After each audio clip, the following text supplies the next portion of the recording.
یہ معاملہ صرف تصوف کا نہیں ہے کہ اس کے بارے میں کہا جائے جی یہ متوازی دین ہے. یہ ایکسٹریم، اس طرح کی ایکسٹریمز آپ کو دین کے ہر شعبے کے بارے میں نظر آئیں گی. اگر آپ مجھے اجازت دیں تو میں ایک دو مثالیں مینشن کر دیتا ہوں. مثال کے طور پہ فقہ کے بارے میں کیا ایک طبقے کی یہ رائے نہیں ہے کہ فقہ متوازی دین ہے؟ یعنی جو پورا پروسیس آف اجتہاد ہے اس کو چیلنج کیا گیا اور یہ کہہ کے چیلنج کیا گیا کہ یہ تو صاحب متوازی دین ہے، دین کے برابر ایک نئی چیز انہوں نے لا کے کھڑی کر دی ہے. جو قرآن کہتا ہے، جو سنت کہتی ہے، ہمارے لیے تو وہی سب کچھ ہے. یہ کیا آپ نے پکھنڈ بازی جو ہے اجتہاد کی اور فلاں، اور یہ حنفیز ہیں، یہ شافعیز ہیں، یہ فلان ہیں، یہ فلان ہیں، اس کی کیا ضرورت ہے؟ وہ تو اس کو مانتے نہیں. وہ کہتے ہیں کہ جناب یہ متوازی دین ہے. ایک دوسری بات، کیا حدیث کے بارے میں ودن تھیولوجی، ودن مسلم تھیولوجیکل پیراڈائم، کیا حدیث کے بارے میں بعض لوگوں کی یہ پوزیشن نہیں رہی؟ ہمارے ہاں 20th سینچری کے اندر کتنی بڑی ڈیبیٹ ہوئی ہندوستان کے اندر اس کے اوپر. ابھی بھی بہت لوگ اس کے اوپر بلیو کرتے ہیں کہ جو حدیث ہے یہ بنیادی طور پہ قرآن کے متوازی ایک وحی کے طور پہ اس کو کھڑا کیا گیا، اور وہ ان سارے اپنے دلائل سے یہ ثابت کرتے ہیں کہ حدیث کی کوئی حقیقت نہیں ہے. یہ ہے نا باتیں ساری تھیولوجی کے اندر. تو ایک آدمی جب ایک ایکسٹریم پہ جاتا ہے، اپنے آپ کو بیلنس نہیں کر پاتا، ابزارب نہیں کر پاتا، سمجھ نہیں پاتا، تو وہ کہتا ہے جی فقہ جو ہے یہ دین کے متوازی ہے، دین سے باہر ہے. دوسرا اپنے آپ کو ابزارب نہیں کر پاتا، بیلنس نہیں کر پاتا، وہ کہتا ہے جی حدیث دین کے متوازی ہے، حدیث دین نہیں ہے. تیسرا شخص اٹھتا ہے، وہ اپنے آپ کو تصوف کے ساتھ جو وہ بیلنس نہیں کر پاتا، سنکرونائز نہیں کر پاتا، انڈرسٹینڈ نہیں کر پاتا، اپنے بائسز اپنے اندر رکھ لیتا ہے، ان بائسز کو ریزولو نہیں کر سکتا، اس کی اپنی پرسنالٹی کا پرابلم ہے، تو وہ کہتا ہے جی تصوف جو ہے یہ متوازی دین ہے، دین کے برابر کوئی چیز ہے. تو میرے نزدیک اب آپ ان تینوں لوگوں کو رکھ لیں، فقہ کو بھی نکال دیں آپ کیونکہ وہ بھی متوازی دین ہے، حدیث کو بھی نکال دیں کیونکہ وہ بھی متوازی دین ہے، تصوف کو بھی نکال دیں وہ بھی متوازی دین ہے. بھیا آپ کے پلے کیا ہے؟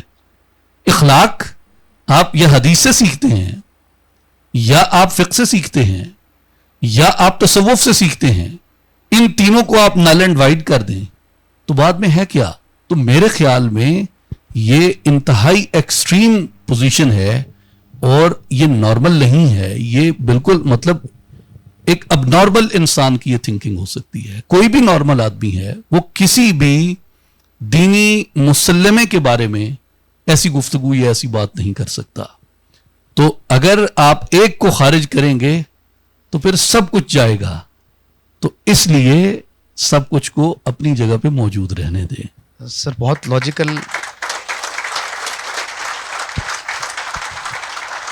لاجیکل وے میں آپ نے بات کو بیان کیا ہے، آڈینس نے اس کی تائید کی ہے تالیوں کے ساتھ. سر ایک بڑا اہم سوال پوچھنا چاہوں گا کہ ہمارے یہاں پر جو نوجوان ہیں وہ جب صوفیاء کی تعلیمات پڑھتے ہیں انسپائر ہوتے ہیں. انسپائر ہونے کے بعد اب وہ کہتے ہیں کہ اب آج کوئی زندہ صوفی دیکھنا ہے، اور وہ تلاش کرتے ہیں خانقاہوں پہ جا کر پھر جس طرح کے معاملات آج نظر آ رہے ہیں، لوگ یہ آبزرو کرتے ہیں کہ وہاں پر کوئی قرآن و سنت کی بات نہیں ہے، شریعت کی بات نہیں ہے. بہت ٹی وی پہ بھی بہت سارے ایسے پروگرامز آ رہے ہیں جس کے بعد میں لوگ تصوف کی طرف آتے ہیں، لٹریچر سے انسپائر ہوتے ہیں، کریکٹر ڈھونڈتے ہیں تو کوئی کریکٹر نہیں ملتا، کوئی ماڈل ڈھونڈتے ہیں تو کوئی ماڈل نہیں ملتا. اب جو یہ پیر ایسے آ گئے ہیں اور جس پہ ایک مذاق بنا ہوا ہے، لوگ اس کو ایک مذاق کے طور پر، تنقید کے طور پر ہمارے معاشرے میں دیکھنے لگ گئے ہیں. تو سر نوجوان کدھر جائیں؟ اگر نوجوان تعلیمات سے انسپائر ہو کر کوئی ماڈل تلاش کرنے کی کوشش کرتے ہیں وہ ملتا نہیں ہے. اس حوالے سے سر کوئی آپ روشنی ڈالیں تو یہ نوجوانوں کے لیے بہت مفید رہے گا. بنیادی طور پہ یہ دو سوالات ہیں میرے نزدیک. ایک سوال یہ ہے کہ فیک لوگ آ گئے ہیں، اور دوسرا سوال یہ ہے کہ جینوئن آدمی ملتا نہیں ہے. یہ دو الگ الگ سوال ہیں. اگر پہلے کو پہلے ڈیل کر لیں، فیک لوگ آ گئے ہیں. ہم سوری ٹو سے، میں کہیں تجاوز کروں تو میں آپ سب سے اور جو اس کے بعد بھی جو آڈینس اس کو سنیں گے ان سے بھی میں پیشگی معذرت چاہتا ہوں، اور اپنے آپ سے بھی میں معذرت چاہتا ہوں کہ میں خود بھی اس میں شامل ہوں. وہ یہ ہے کہ پاکستان میں یہ جو